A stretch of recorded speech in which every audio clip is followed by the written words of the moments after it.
Classificação indicativa. Livre para todos os públicos.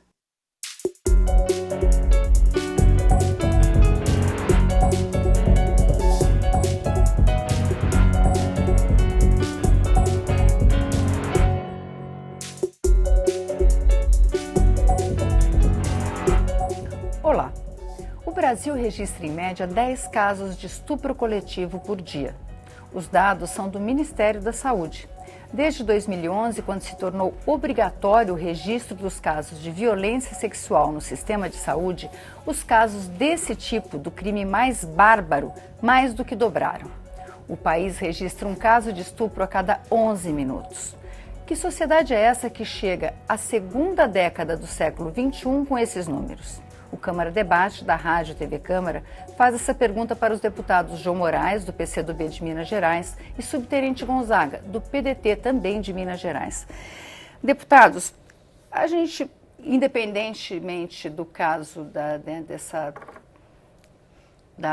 do assustador que é a gente encontrar no Brasil esses números, né? Um país que a gente acredita que está caminhando para cada dia se tornar mais moderno. Os senhores acreditam que isso é uma questão, o país está notificando mais os crimes ou esses crimes estão aumentando? Como é que o senhor vê essa questão, deputado Subtenente Gonzaga? Acho que tem os dois. Quero cumprimentar a João Moraes, nossa colega de Minas Gerais, nossos espectadores. Eu acho que são as duas coisas e talvez até uma terceira. Nós temos hoje um incentivo à notificação, né? Temos o registro a partir do Ministério da Saúde, como a senhora mesmo coloca na abertura da matéria, ou seja, não tinha registro anterior e o Ministério passa a fazer, porque no Brasil dados de segurança pública, lamentavelmente, a gente busca no Ministério da Saúde. Então, mais uma vez, o Ministério da Saúde é que faz a notificação e faz a partir de 2011. E também a própria tipificação, que eu não sei exatamente qual ano, mas a tipificação do estupro de vulnerável, que não tinha essa tipificação, não tinha essa conduta, né, que é tipificado como crime, portanto não havia esse registro de estupro. Então acho que... O registro o estupro de vulnerável quer dizer exatamente o quê, deputado? É o menor de 16 anos e o maior, né, e o doente, aquelas pessoas portadoras de deficiência. Então é considerado estupro de vulnerável, o que não havia essa tipificação no Código Penal, portanto não havia também o registro, né, com essa denominação. E a notificação que de fato está vendo também com uma frequência maior. Então, eu acho que é a conjugação dos três fatores que traz essa dura realidade, que eu acho que não é uma realidade nova. É uma notificação nova, são os dados, né, a estatística que é nova, mas a realidade eu acho que não é tão nova assim, do volume de estupro que nós temos no Brasil. Deputada João Moraes. Olha, eu diria também, concordando com o subtenente Gonzaga, que existe o agregar valor para a obrigatoriedade da notificação. Isso é um dado e é uma grande conquista que nós tivemos, a sociedade humana, não apenas as mulheres, porque cresce o estupro dos meninos também.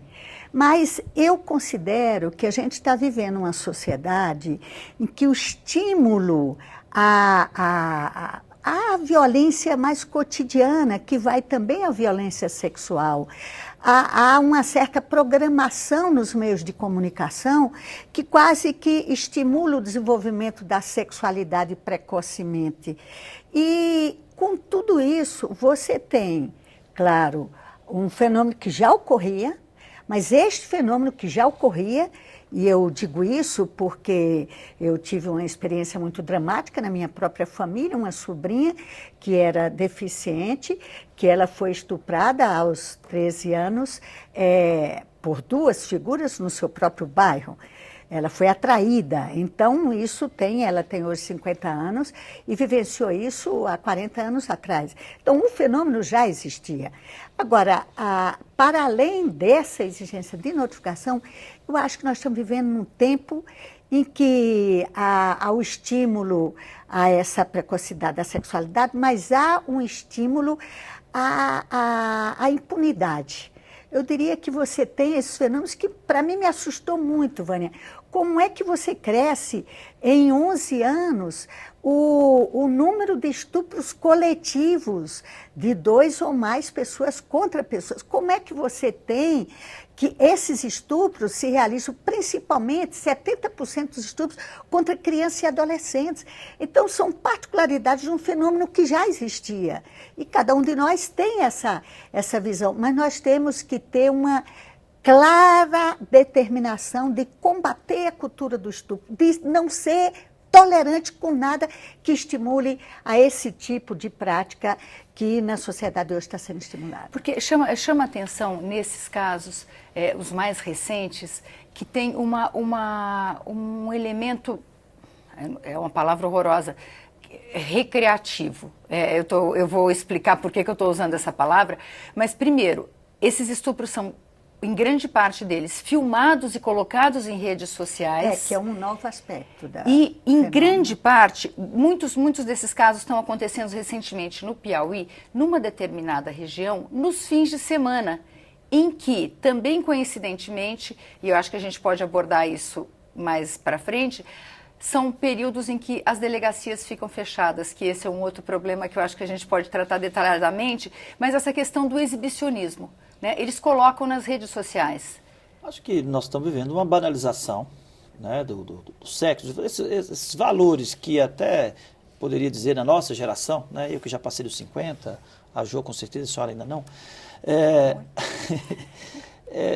a gente também viveu outros valores, né? A banalização do sexo hoje e o exibicionismo e a desagregação da cultura familiar, o excesso de estímulo na televisão, nos filmes, nas novelas, e agora com o acesso precoce de todo mundo através do telefone, do WhatsApp, enfim, de tantos outros aplicativos, isso vai colocando uma realidade muito cedo, né, em que aparecer em qualquer ambiente faz parte da cultura dessa juventude. Então, e na questão do sexo também não é diferente. Então, essa banalização, essa desagregação da família, esse excesso de estímulo a partir das novelas, da televisão, de um modo geral, também cria um ambiente favorável a que, de algum momento, aquilo que era em princípio para ser algo natural, até mesmo em termos de sexo, passa ao estágio da violência. Então, assim, nós estamos vivendo um mundo difícil da gente separar o que é cultura, o que é valor, o que deve ser estimulado enquanto liberdade e aonde é que nós temos que estabelecer alguns limites.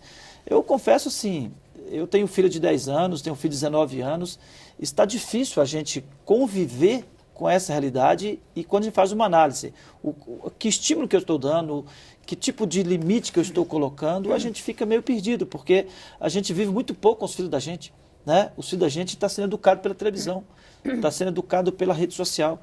É muito difícil conviver com essa realidade. E tem uma naturalização da violência contra a mulher, né? Nessa questão da sexualidade. Eu acho que é um fenômeno novo, o crescimento do estupro contra adolescente, o estupro contra os meninos. É um fato novo, porque naturalmente era mais contra as mulheres, né? É um dado que a gente tem que estar atento, embora isso não chegue a 30% do número de estupros nos gerais. Em termos de registro é bem menos. Bem menor. Agora, o que eu acho, Vânia, é que de repente surgiu, pelo menos nos últimos 5 anos, 2 aspectos que nos preocupam. Primeiro, uma visão conservadora sobre os direitos sexuais e reprodutivos das mulheres. Nós tivemos uma conquista muito grande nos governos de Lula e Dilma, que foi o Pacto de Enfrentamento à Violência contra a Mulher, a criação de uma política determinada para inibir essa violência, a conquista da Lei Maria da Penha, que incorpora a violência doméstica, mas que termina inibindo também a violência sexual. Mas eu acho que nós tivemos uma cultura de, olha, nós não vamos tratar isso, a mulher não tem informação, então tira do MEC os fundamentalistas, impede o MEC, no governo da Dilma, de ter uma cartilha que oriente as crianças nas escolas. Ora, se as crianças que se antecipam na visão da televisão não tiveram uma orientação, sobretudo nas escolas, porque a escola onde há um espaço de mais facilidade para ele interagir, isso cria problemas. Então, aquilo que fica proibido Porque aí as pessoas que têm uma visão conservadora, fundamentalista, que não podem orientar as crianças, eles criam um clima do seguinte: isso é proibido. Tudo que é proibido, gente, qualquer um de nós que foi criança, adolescente, é muito atrativo. Então, este é um problema que nós temos que enfrentar. E, em segundo lugar, é a impunidade. Nós tivemos recentemente uma perda na política de enfrentamento à violência contra a mulher. O governo Temer, ele reduz de 2016 para 2017 os recursos do enfrentamento à violência de 47 bilhões para 16 bilhões. Nós tivemos perdas sucessivas, inclusive na obrigatoriedade, no estímulo à notificação. Então, essas perdas estão nos levando a uma angústia muito grande, ao ponto de uma pesquisa até do Fórum de Segurança Pública ver 67% tem medos de violência sexual. É algo muito assustador, né? Bom, pois não. Eu queria fazer um pequeno intervalo para depois a gente poder conversar mais sobre essas condições que a gente tem aí de lutar contra essa situação. Até daqui a pouco.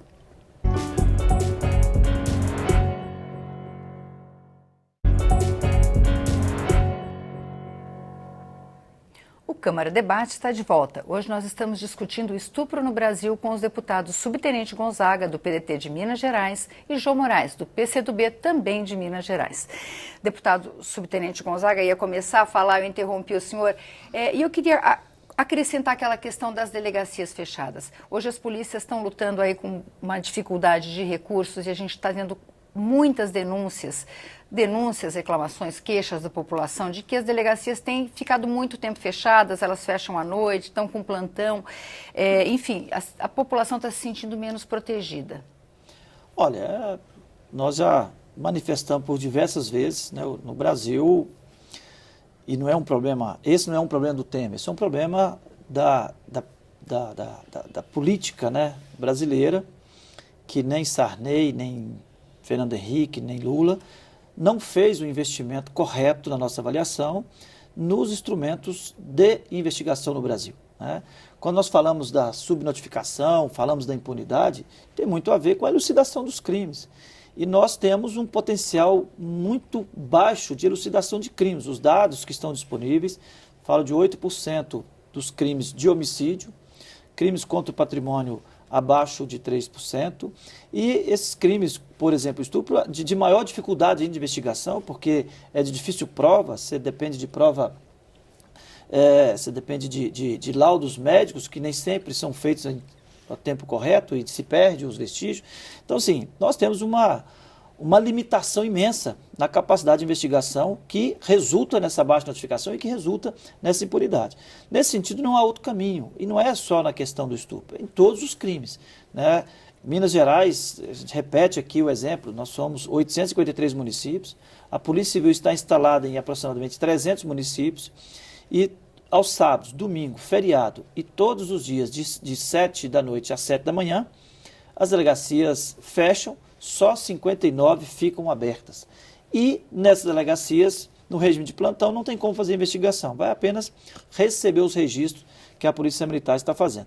Então, enquanto o Brasil não tomar uma decisão de fazer o que o mundo já faz em termos de atuação de polícia, que é permitir que todas as polícias investiguem, que é permitir que lá na cidade de Serra dos Aimorés, lá no divisa da Bahia, que está distante da delegacia, mas que está lá a Polícia Militar, se permitir que os policiais militares que estão lá investiguem, com certeza nós teremos um volume maior de crimes elucidados e, com certeza, mais julgamentos e menos impunidade. Então, e aí não é uma questão só do estupro, mas é também do estupro, né? Eu acho que a delegacia fechada é um dado, é um sintoma da falta de responsabilidade histórica do Brasil, do governo central, com relação à segurança pública. Deputada João Moraes, nós éramos jovens quando surgiram as primeiras delegacias da mulher. Hoje, alguns Você é mais anos jovem, depois, muito mais jovem do que eu. Hoje, alguns anos depois, como é que a senhora avalia essa rede de assistência à mulher vítima de violência, seja ela do estupro, seja outro tipo de violência? Eu diria que a gente viveu uma década quando, no meio dela, nós conseguimos a aprovação em 2006 da Lei Maria da Penha, que acumulou conquistas. Nossas delegacias, as primeiras, inclusive uma disputa entre São Paulo e Rio, em São Paulo e Minas, quem fez a primeira, é da década de 80. De meados da década de 80 veio a primeira delegacia especializada. E nós fizemos uma construção. Eu faria uma ressalva à nossa luta. Nós concentramos, e as delegacias tiveram como pauta muito concentrada a violência doméstica, que foi uma conquista importante, porque era de 4 paredes, isso era um absurdo. E, em certa medida, nós não demos a ressalva que deveríamos ter dado à violência sexual, quer seja a violência sexual em casa, quer seja a violência sexual nas ruas. Então, por exemplo, o crime de estupro, em certa medida, ele ficou meio sem muita combate, sem muita punição, com certo grau de tolerância. Então, eu já tive depoimentos de mães que, olha, mas foi meu marido que estuprou minha filha, como é que eu vou sair por aí dizendo? Então, há uma angústia diante do enfrentamento da violência sexual, sobretudo daquela que se dá, e na grande maioria, mas 70% se dá nos marcos do interior das casas, dos parentes, pais, padrastos, primos, e nós ainda não conseguimos preparar as pessoas, o Estado e a sociedade para fazer um combate mais decidido. Este que eu acho que é um grande desafio nosso. E acho que pensar em delegacia das mulheres com essa finalidade, eu acho que é simbólico a delegacia das mulheres para dizer que é necessário uma política voltada, é preciso de priorizar. Mas acho assim, é um equívoco nós pensarmos que a solução passa pelas delegacias das mulheres. Porque, um equívoco é pensar que passa só pela delegacia. Mas é pela delegacia. É fundamental, porque é simbólico, de dizer que há uma prioridade, que há uma necessidade de pensar diferente a condição da mulher. Mas se nós pensarmos em combater esse tipo de crime, ou pensar que vai investigar a partir da criação da delegacia das mulheres, nós vamos adiar muito. Até porque nós temos mulheres e outras delegacias, apenas era uma delegacia da mulher. Se pensarmos nas policiais militares, né, Brasil afora, que nem delegacia vão estar, mas que pode também, na condição de polícia, na condição de dar a atenção, também na condição de mulher, estão em vários espaços e que, do ponto de vista gerencial, estratégia de organização, não tem como se organizar em uma delegacia ou em um batalhão das mulheres para poder dar essa assistência. Mas pode dar um atendimento... Então, nós precisamos de introduzir essa discussão do ponto de vista formal, da matriz curricular, tá certo? Para todos, porque é muito pouco também você preparar as mulheres para atender as mulheres. Tem que preparar os homens também para atender as mulheres nessa situação, atender as crianças, atender os adolescentes nessas circunstâncias. O Senado acabou de aprovar a imprescritibilidade, devo ter falado certo, do crime de estupro. Né? Hoje em dia, o crime fica prescrito com 20 anos. E a pena do crime de estupro é de 6 a 30 anos. 30 anos a pena máxima se resultar em morte da vítima. Como é que a senhora vê? A senhora acha que isso pode, de certa forma, causar ter algum efeito na inibição desse tipo de crime? Torná-lo imprescritível? Vânia, eu tenho algumas dúvidas sobre essas condutas. Combater o crime é aumentar o número de anos. Combater o crime é garantir a efetiva punição. Então, por exemplo, dentro do processo penal, há uma série de instrumentos que são usados ou para protelar, ou para reduzir, ou para criar formas diferenciadas da condução daquele criminoso. Eu acho que é importante algumas tratamentos especializados em relação ao crime de estupro, mas eu não considero que isso garante. O que garante mesmo é se o estuprador ficar preso, quer seja 6 anos, quer seja 7 anos, quer seja 10 anos, mas que ele cumpra a sua pena, para que efetivamente haja uma resposta e uma intimidação ao criminoso. Olha, e a ineficácia? Se em 20 anos o Estado não conseguiu alcançar, o que depender de prova, que prova você vai fazer depois de 20 anos? O que depender de investigação, o que você vai fazer? Então nós estamos falando de uma ineficácia do Estado, que em 20 anos não está conseguindo julgar, e aí nós vamos acabar com essa prescrição para poder ver se um dia o Estado vai alcançá-lo. É um atestado de incompetência do Estado brasileiro tratar a solução, tratar esse problema apontando a imprescritibilidade. É simbólico, para dizer o quanto é horrível, é horrendo, é inadmissível o estupro. Mas do ponto de vista da eficácia, eu diria que é zero próximo de zero. Porque aquilo que eu dependo de provas, tá certo? Eu preciso é de ter um serviço de imediato de medicina legal que me atenda 24 horas por dia, para a hora que o fato ocorrer, eu poder ir lá e ser atendido, ser examinado para ter um laudo imediato. Eu preciso é de polícia em condições de investigar.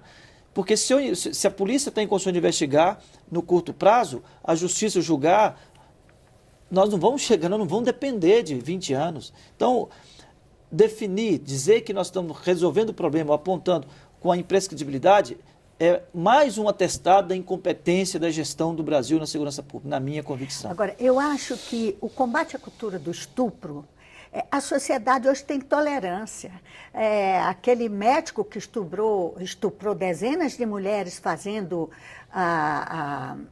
inseminação artificial. Lá em Belo Horizonte teve uma prisão essa semana agora de até esqueci, um camarada que hipnotizava lá as mulheres essa semana.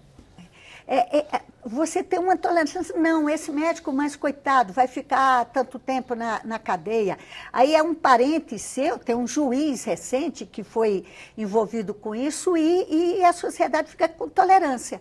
Então, acho que nós temos que ser intolerantes, nós temos que ser eficazes. E estuprador tem que ter sua punição assegurado para que sirva de exemplo. Senão, os estupros que são feitos na calada da noite ou do dia, nas casas, e isso ocorre frequentemente, nós sabemos disso, fica